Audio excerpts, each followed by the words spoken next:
Good morning. Rajitha Balu ആണേ. No maintenance plants ഇഷ്ടപ്പെടുന്നവരുണ്ടാവും അല്ലേ?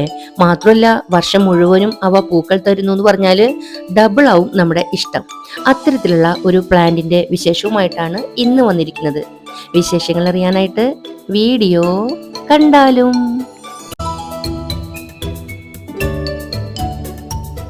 അപ്പോഴേ ഈ കാണുന്ന സുന്ദരി കുട്ടികളാണ് നമ്മുടെ ഇന്നത്തെ താരങ്ങൾ.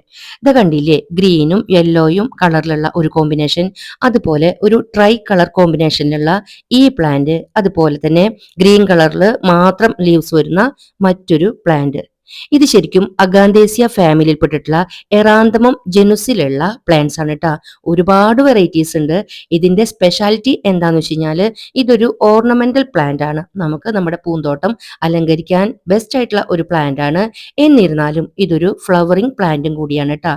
വർഷം മുഴുവനും പൂവിടുന്നു പറഞ്ഞു കഴിഞ്ഞാൽ പൂക്കളെ സ്നേഹിക്കുന്ന, അല്ലെങ്കിൽ പൂക്കൾ ധാരാളം ഉണ്ടാകുന്ന പൂച്ചെടികളെ സ്നേഹിക്കുന്ന ഗാർഡനേഴ്സിനെ ഒത്തിരി ഇഷ്ടാവും ഈ ചെടികൾ. കാണാൻ നല്ല ഭംഗിയില്ലേ? ഈ ഒരു പ്ലാന്റ് സൺസെറ്റ് തീമാണ് കേട്ടാ. സൺസെറ്റ് പ്ലാന്റ് എന്നും കൂടെ അറിയുന്നുണ്ട്. അതുപോലെ ഇത് കണ്ടോ, യെല്ലോ ആൻഡ് ഗ്രീൻ. ഇതില് മഞ്ഞ ഞരമ്പ് പോലെ നമുക്ക് തോന്നുന്ന യെല്ലോ വെയിൻ എറാന്തമം എന്നും കൂടെ പറയും. അതുപോലെ സ്യൂഡെറാന്തമം, ഗോൾഡൻ സ്യൂഡെറാന്തമം എന്നും കൂടെ ഈ യെല്ലോ ഗ്രീൻ കോമ്പിനേഷൻ ആയിട്ടുള്ള ആ ഒരു ചെടിക്ക് പേരുണ്ട് കേട്ടാ. അതുപോലെ ഇതിന്റെ സൺസെറ്റ് കോമ്പിനേഷൻ എന്ന് പറയുന്നത് അതിന്റെ ആ ഒരു ട്രൈ കളർ കോമ്പിനേഷൻ ഉള്ളത് കൊണ്ടാണ്. കണ്ടില്ലേ, ശരിക്കും ഒരു സൺസെറ്റ് തീമാണ് അതിന്റെ, 3 കളറും കൂടെ വരുന്നത് കൊണ്ട്. അതുപോലെ നമ്മുടെ ഗോൾഡൻ സ്യൂഡെറാന്തമം കണ്ടില്ലേ, ഇത് മുഴുവനും ധാരാളം പൂക്കൾ ഉണ്ടാവും കേട്ടാ. നല്ല കൊലയായിട്ടാണ് അതിന്റെ പൂവര. പൂക്കൾക്ക് ഒരു മലബാർ ജാസ്മിൻ എന്നുള്ള ഒരു പേര് വന്നിട്ടുണ്ട്. ജാസ്മിനുമായിട്ട് യാതൊരുവിധ ബന്ധവും ഇല്ല. ഇതിന് പ്രത്യേകിച്ച് സ്മെല്ലൊന്നും ഉള്ളതായിട്ട് എനിക്ക് തോന്നിയില്ല. അതുകൊണ്ട് ജാസ്മിന് എന്താ അങ്ങനെ പറയണേന്ന് അറിയില്ല. ഒരു പക്ഷേ എതളുകളുടെ ആ ഒരു ചായ ആയിരിക്കാം. ഒരുപാട് പേരുകളുണ്ട് കേട്ടോ മലയാളത്തിൽ. എന്നാലും ഒരു പ്രത്യേക പേര് കാണാനായിട്ട് കഴിഞ്ഞില്ല. ചുട്ടിമുല്ല എന്നോ മറ്റോ ഞാൻ ഗൂഗിൾ സെർച്ച് ചെയ്തപ്പോൾ കണ്ടത്. നല്ല ഭംഗിയുണ്ട്. അപ്പൊ ഓർണമെന്റൽ പ്ലാന്റ് മാത്രമായിട്ടല്ല, നമുക്ക് ഇതിനെ എന്താ പറയാ, ഫ്ലവറിംഗ് പ്ലാന്റ് ആയിട്ട് തന്നെ കൺസിഡർ ചെയ്യാൻ. കാരണം വർഷം മുഴുവനും ഇത് പൂക്കൾ തരും. മാത്രമല്ല നോ മെയിൻ്റനൻസ് ആണ്, അല്ലെങ്കിൽ സീറോ മെയിൻ്റനൻസ് ആണെന്നുള്ളത് നമുക്കൊക്കെ ഒത്തിരി ഇഷ്ടമുള്ള ഒരു കാര്യമാണ് അല്ലെ? പ്രത്യേകിച്ചും ജോലിക്കൊക്കെ പോകുന്നവരോ വീട്ടിലധികം സമയമില്ലാത്തവരൊക്കെ ആണെങ്കിൽ അവർക്ക് ഇങ്ങനെയുള്ള ചെടികൾ വെച്ച് കഴിഞ്ഞാൽ കെയറിങ് അത്ര വേണ്ടാലോ.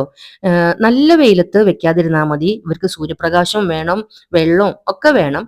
അപ്പൊ അല്പം സൂര്യപ്രകാശം കിട്ടാവുന്നത്, ഒരു 2-3 മണിക്കൂർ കിട്ടാവുന്നത്, പിന്നെ ഷെയ്ഡിലേക്ക് മാറുന്ന അതേ രീതിയിലുള്ള ഷെയ്ഡൊക്കെ നോക്കിയിട്ട് വെക്കുകയാണെങ്കിൽ വളരെ നല്ലതാണ്. നീർവാർച്ചയുള്ള മണ്ണും ചാണകപ്പൊടിയും മണലൊക്കെ ചേർത്തിട്ടുള്ള മിശ്രിതം നമുക്ക് പോട്ടിലായാലും ഇത് വെക്കാം. ഇതൊരു കുറ്റിച്ചെടിയായിട്ട് വളരുന്നതാണ്. 2 മീറ്ററോളം പൊക്കത്തിലൊക്കെ വരും. നിറയെ ബ്രാഞ്ചസ് ഒക്കെ ആയിട്ട് ആണ് നിൽക്കുക. അതുപോലെ കണ്ടില്ലേ, പർപ്പിൾ കളറിലുള്ള പൂക്കുല. അതിന്റെ ഇലകൾക്ക്, ആ ചെടിയുടെ ഇലകൾക്ക് നമ്മുടെ ആടലോടകത്തിന്റെ ഇലകളുമായിട്ട് ഒരു ബന്ധം ഉള്ളതുപോലെ എനിക്ക് തോന്നി കേട്ടാ.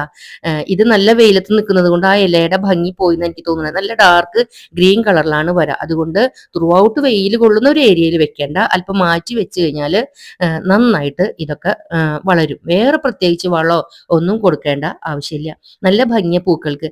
അതുപോലെ നമ്മുടെ യെല്ലോ സ്യൂഡെറാന്തമം, അതായത് യെല്ലോ വെയിൻ എറാന്തമം എന്ന് പറഞ്ഞല്ലോ, അതില് വെള്ളപ്പൂക്കളാണ് ഉണ്ടാവുന്നത്. ആ വെള്ളപ്പൂക്കളിൽ നല്ല പിങ്ക് ഡോട്ടുകൾ ഉണ്ട് കേട്ടാ.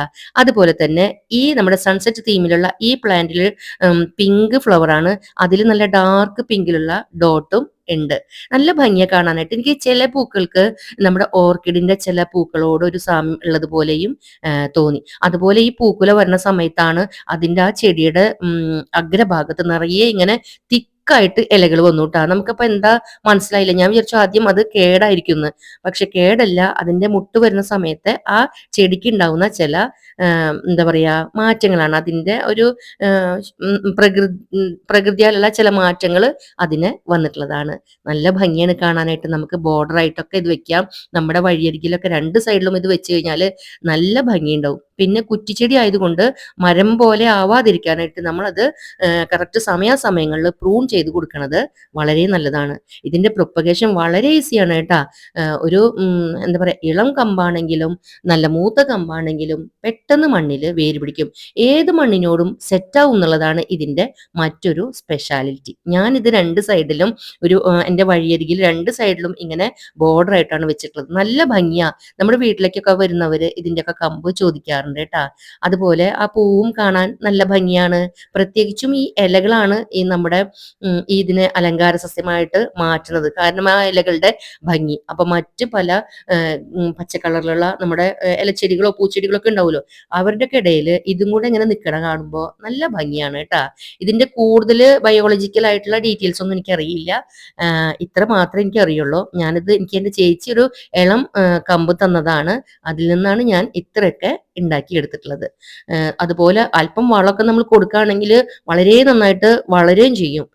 നല്ല വെയില് ത്രൂ ഔട്ട് കൊള്ളാണെങ്കിൽ ഇതിന്റെ ഇലക്കൊക്കെ ഒരു മഞ്ഞ കളർ കൂടുതൽ വരും. അല്ലെങ്കിൽ ഈ യെല്ലോ കളറൊക്കെ കൂടുതൽ സ്പ്രെഡ് ആയിട്ടേ കാണാൻ ഭംഗി ഉണ്ടാവില്ല. അതുകൊണ്ടാണ് വെയിലൊന്ന് ക്രമീകരിച്ചിട്ടുള്ള രീതിയിൽ നമ്മൾ നോക്കുകയാണെങ്കിൽ അടിപൊളിയായിരിക്കും കേട്ടാ. ഫ്ലവേഴ്സ് ശരിക്കും വേരിഗേറ്റഡ് ആയിട്ടുള്ള ഫ്ലവേഴ്സും ഉണ്ടെന്ന് ഞാൻ പറഞ്ഞില്ലേ, അതൊക്കെ തന്നെയാണ് ഇതിന്റെ പ്രത്യേകത. അപ്പൊ മനസ്സിലായില്ലേ?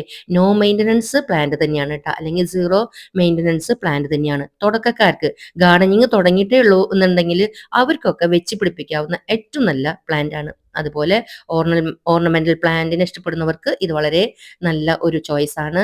പിന്നെ ത്രൂ ഔട്ട് വർഷം പൂക്കൾ കിട്ടണം എന്നുള്ളവരാണെങ്കിൽ അവർക്കും ഇത് വളരെ സ്യൂട്ടായിട്ട് പോകുന്ന ഒരു പ്ലാന്റ് ആണ് കേട്ടാ. അപ്പോ എൻ്റെ ഇന്നത്തെ നമ്മുടെ ഈ എറാന്തമം പ്ലാന്റിന്റെ വിശേഷങ്ങൾ ഇഷ്ടമായി എന്ന് ഞാൻ വിശ്വസിക്കാണ് കേട്ടോ. ഇതിനെക്കുറിച്ച് വളരെ ഡീറ്റെയിൽഡ് ആയിട്ട് അറിയാവുന്നവരുണ്ടെങ്കിൽ എന്തായാലും കമന്റിൽ അതിനെക്കുറിച്ചൊന്ന് കമന്റ് ചെയ്യാൻ മറക്കരുത്. മറ്റുള്ളവർക്കും കൂടെ അത് ഉപകാരപ്രദമാകുമല്ലോ. അതുപോലെ മലബാർ ജാസ്മിൻ, അറേബ്യൻ ജാസ്മിൻ എന്നൊക്കെ മറ്റു പേരുകളും ഇതിന് ഉണ്ടെന്നാ തോന്നുന്നത് കേട്ടാ. അതൊരു പക്ഷേ ഈ പറഞ്ഞതുപോലെ ഇലയുടെ ഒരു സാമ്യം ഉള്ളത് ഇതളിന് അങ്ങനെ ഒരു സാമ്യം ഉള്ളത് കൊണ്ടാണോ എന്നറിയില്ല. ജാസ്മിന്റെ യാതൊരുവിധ ഗുണങ്ങളും ഇതിൽ എനിക്ക് കണ്ടെത്താനായിട്ടില്ല കേട്ടാ. അപ്പൊ എന്താണ് അങ്ങനെ പേര് വന്നതെന്ന് വെച്ച് കഴിഞ്ഞാല് അതും കൂടെ ഒന്ന് കമന്റ് ചെയ്യാനായിട്ട് മറക്കരുത്. എൻ്റെ ഈ പ്ലാൻസ് ഇഷ്ടമായിട്ടുണ്ടെങ്കിൽ ഇഷ്ടമായെന്നും കമന്റ് ചെയ്യാൻ മറക്കരുത്. പിന്നെ വേറെന്താണ്, എൻ്റെ ചാനൽ ഇതുവരേക്കും സബ് ചെയ്യാത്തവരായിട്ടുണ്ടെങ്കിൽ ഒന്ന് സബ് ചെയ്ത് കൂടെ കൂട്ടണം. നിങ്ങളുടെ സജഷൻസ് ഒക്കെ ഞാൻ കാത്തിരിക്കുകയാണ്.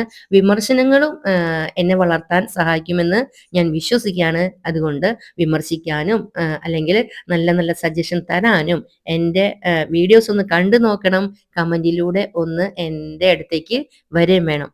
നമുക്ക് ഇതുപോലെയുള്ള വീഡിയോസുമായിട്ട് വീണ്ടും കാണാം എന്ന പ്രതീക്ഷയോടെ till then take care. Bye bye.